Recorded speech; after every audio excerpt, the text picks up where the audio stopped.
In the heart of the Middle East, there lies a conflict as old as the hills themselves. The Israel-Palestine conflict, a clash of not just borders, but identities, cultures, and histories.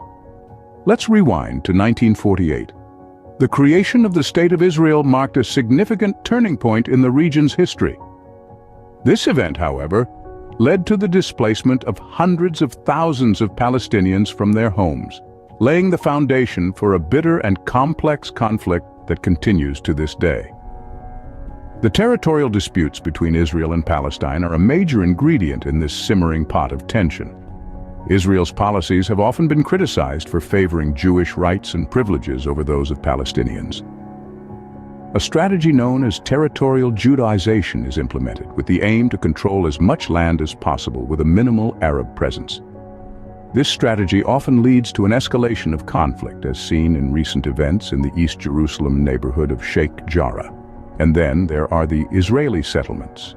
Considered illegal under international law, these settlements further inflame tensions between the two sides. However, it is not just about the land. It's about identity and culture too. Palestinian citizens of Israel have played a significant role in defending the Arab character of East Jerusalem against these settlements, further highlighting the depth and complexity of this conflict. But let's not forget the human cost. Lives lost, homes destroyed, families torn apart. The Israel-Palestine conflict is not just a political issue, it's a human tragedy, one that has been unfolding for over 7 decades, affecting generations of people on both sides. A conflict rooted so deeply in the past, it casts a long shadow over the present and the future. The Israel-Palestine conflict is a tangled web of history, politics, and emotion. As we delve deeper into its roots, we uncover layers of complexity, revealing a narrative that is as multifaceted as it is enduring.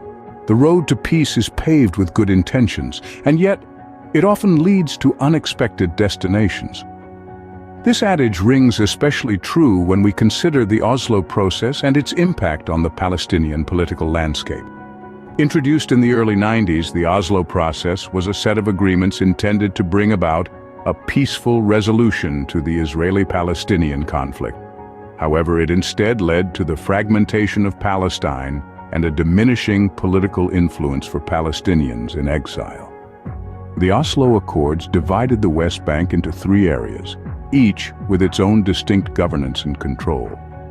This division created a patchwork of territories, isolating Palestinians from each other and effectively fragmenting their homeland. Moreover, the Oslo process led to the creation of the Palestinian Authority, an interim self-governing body. The Palestinian Authority, under the leadership of President Mahmoud Abbas, was charged with administering the limited self-autonomous territories.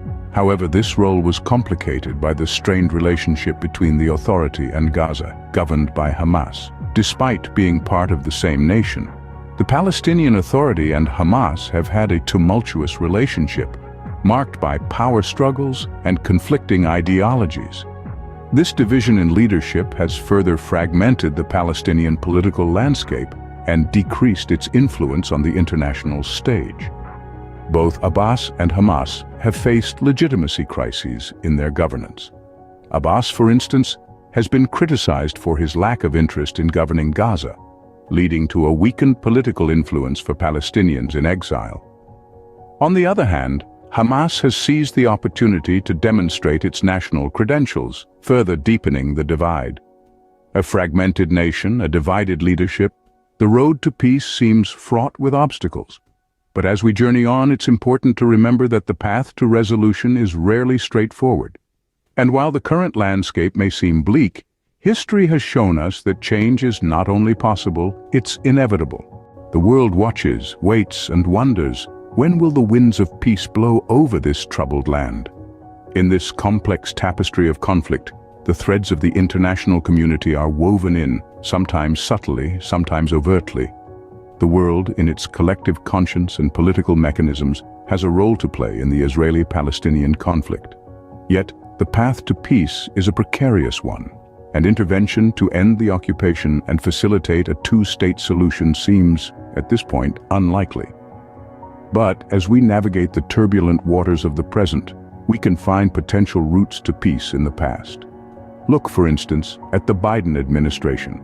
They stand at a crossroads where they can choose to focus on peace building rather than on a final status agreement. The blueprint for this approach can be found in the peace process of Northern Ireland, a land once torn by strife, now relatively calm.